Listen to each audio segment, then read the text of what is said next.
Oh, Kirk, that was a 7. So if that makes you feel better.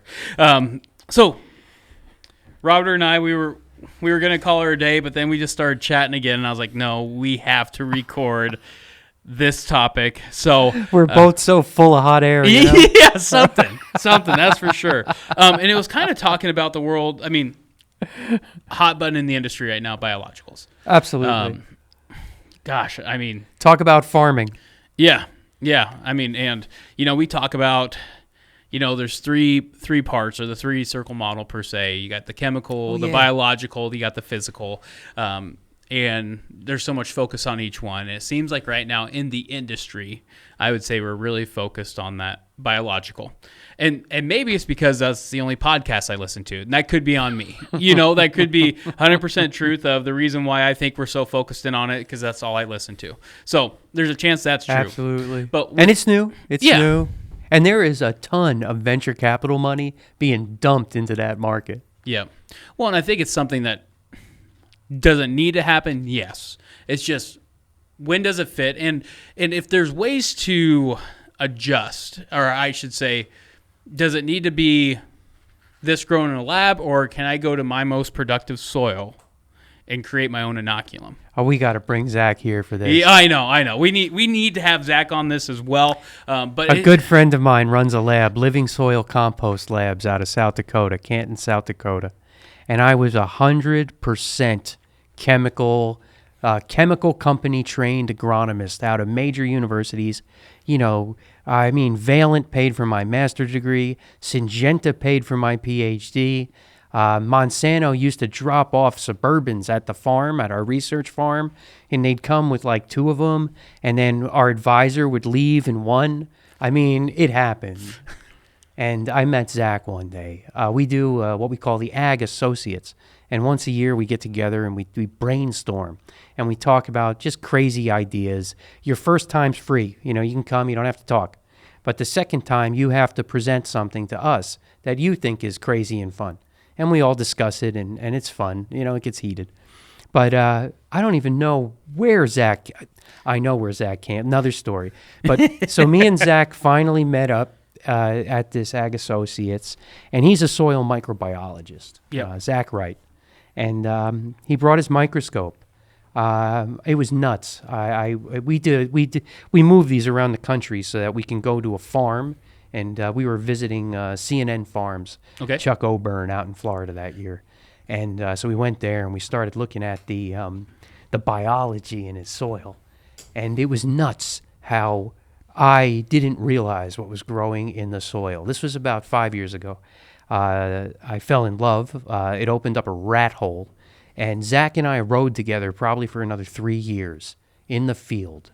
From then we started to screen different ag inputs and their health on soil biology and soil. Okay. This soil health. I shouldn't be cursing. I don't know where these things are going, but like the soil health fiasco that I'm seeing in marketing today, and just looking at the different things. And we screened a lot of different fertilizers.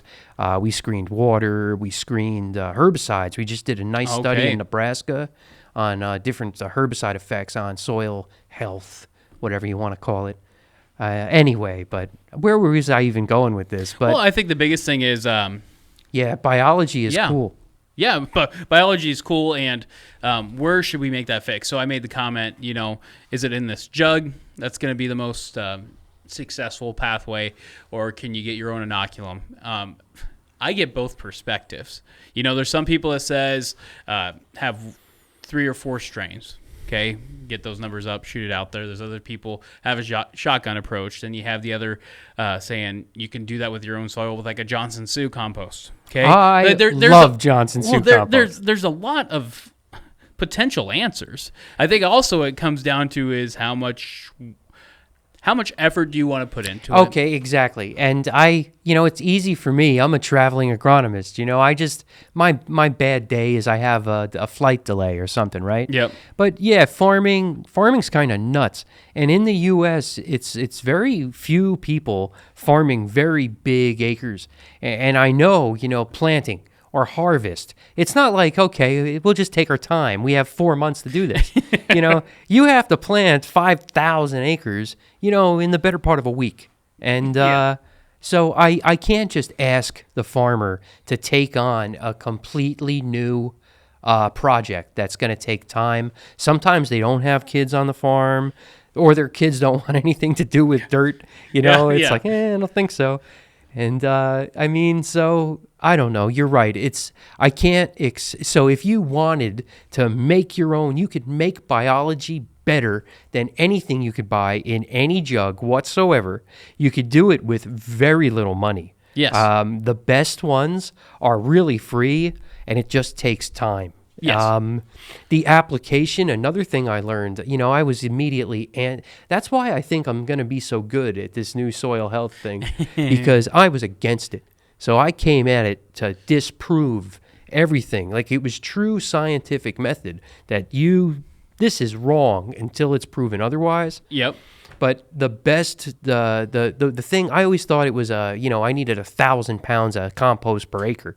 And yeah, sure, if you're going to use some mediocre stuff, you do need 1,000 pounds per acre. Yeah. But one of those things that Zach did teach me, you're extracting the biology out of this compost, and an extraction isn't some fancy machine or hexane screw or whatever these guys are using today. They're literally soaking it's like a big tea bag. Yeah, as I said, you're making tea is what you're doing. And then they're applying this liquid. You're talking an equivalent of 1 pound to the acre. Yep. And they are applying better biology than anything we can find commercially made anywhere. It's like, where are you going to get tastier vegetables? The farmer's market or our favorite store that starts with a W? It's like, it's really easy. Yeah. And it does save money, and it increases your return on investment. But there's time, man. There's time. Yeah. And we don't have time anymore.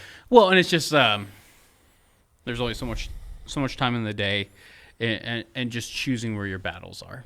True. Yeah. What's your von Liebig, so to speak? What's your minimum that you have to bring up to bring the rest of the farm up?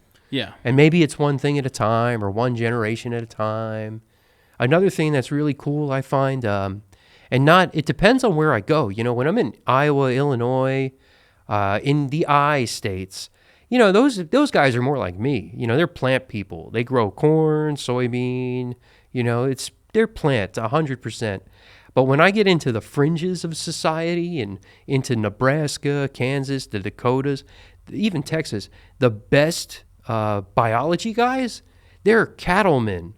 So I do find that the guys that are adopting this the quickest, they got animals. Yep. Maybe it's pigs, or a lot of them, though, are growing cattle or, calving. They do a lot of calving. Maybe they're selling the babies. Yep. But I do see a strong correlation between animal husbandry and soil biology. That's interesting. Guys, if you've liked the information that you've seen so far, go ahead and check out the full-length podcast on our YouTube channel. Be sure to subscribe there. It's also on all the major podcast platforms. We're constantly dropping info and more content on all the social media platforms, TikTok, Instagram, Facebook, etc. Check it out for a lot more content.